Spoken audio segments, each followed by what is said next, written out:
We got Susan in Dublin. How are you? Around 6 o'clock. Hello? Hello? Susan? Hello? Hi, you're on. You're on the air. You're on the air. Susan? Hi. Hi. Hi. Oh, hi. Thanks for calling me back. Okay. No. Yes. I'm going to be on? Yes, you're on. You're on live right now. Yes. What's your question? Okay. My question is,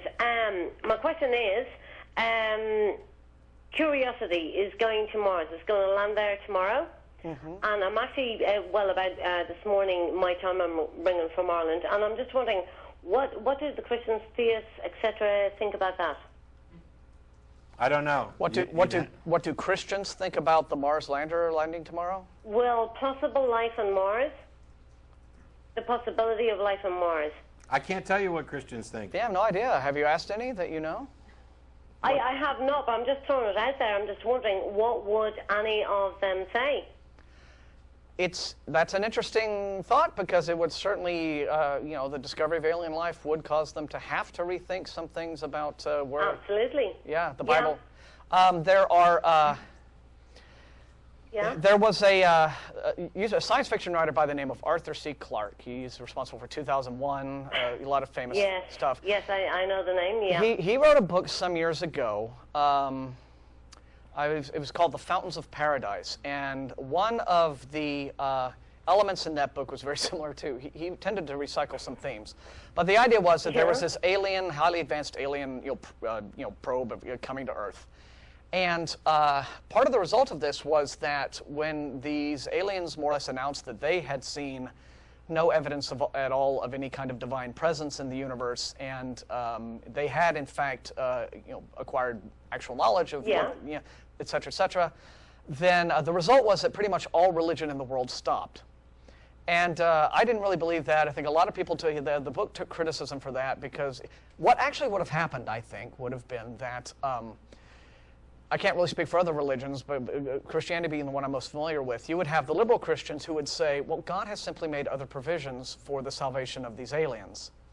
Okay. And fundamentalists would say, this is a tool of the devil come to tempt us away from our faith, right? But you wouldn't. I mean, you wouldn't just see this. I think so. I think Clarke was just sort of engaging in a bit of a pipe dream there. Yeah, but he kind of underestimated the ability of believers to rationalize and sort of how passionately some people enjoy their own ignorance. We live in a world where there are people who seriously think that the Earth is flat and think that we haven't been to the moon. So whatever we uncover on Mars would have no impact on them. I remember during my childhood, the subject of aliens came up at church once, and what the pastor had said was that, well, maybe there is other life in the universe, but clearly they didn't sin. These are people who never suffered from original sin, so there's no need for them to be saved, because God sent his son once to die for those of us on earth. And so these other civilizations that may have existed, they just existed sinlessly in the universe. Which kind of... So you don't think any other civilizations visited Earth, for example, from outer space? Do I think civilizations have visited Earth? No. I don't think there's convincing evidence of that. You don't think that? No? No, I don't. No. Consider what you're expected to believe if you accept that idea. And it'd be great, right? I mean, it would be really, really wonderful thing to discover. But it should happen right now. Yeah, but think of it. We're being, and especially when you talk to certain types of believers in those kinds of visitations and what they claim has happened. An alien civilization devotes an enormous amount of its budget to an intergalactic voyage. Now, assuming that the spaceship travels at nearly relativistic speeds, you're talking about a crew who are never going to go home again. They're never going to be able to see their families again, because they'll all be dead. They're never going to be the very civilization that launched them could have died out in the intervening time that it took them flying it, because you can't go past light speed. But if you go almost light speed, you're talking about the time. It's bizarre, but your sense of time on board the ship is passing at a slower rate than what's going on outside. So what happens is these aliens are gone for good. They are leaving their home world forever. They're never going to see their loved ones. They're never going to see. They can't go back.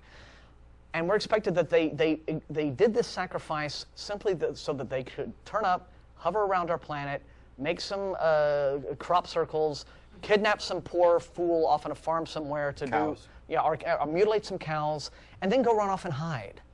You know, it's just absolutely absurd. So We lost her. I guess she didn't like hearing what I had to say about that. yeah, But anyway, it could just yeah. be- So that's why all those stories are bullshit. It's my, Yeah, you know. It's the time involved. Yeah. It doesn't even make sense. I mean, Yeah. if you, Yeah, there's just- think about how we haven't scanned hardly any portion of Yeah. the universe. And we're just now getting to the point where we're identifying planets that are in a Goldilocks zone, Yeah. for example. We can just barely detect them now. We have no way to get to them. Yeah. But we just barely at the point where we can detect those. If you expand our civilization out to the point where not only maybe we'll be able to detect these, but we might be able to visit them.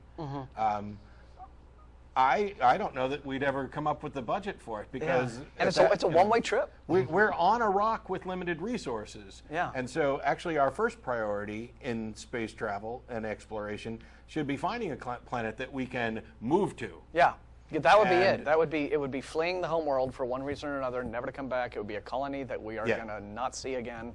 Then when we build a network of Yeah. planets and we have just seemingly unlimited resources, then we can go around and mess with the other people. And the only real plausible way to do it would be something like a generation ship. But anyway, I'm getting off into geek territory there. But yeah, it's just people watch a lot of science fiction. They watch Firefly and Star Trek and Star Wars, and they see guys zipping from star to star like they're going to the grocery store and Firefly back. takes place in a single system. That's true. Yes, correct. I forget because Firefly Joss was is awesome. Firefly was the good science fiction show. Yes. Yes. Where But they think it's explosions don't make just noise. going from planet and star to star is like going to the grocery store, and it's not. It is just shamelessly invented.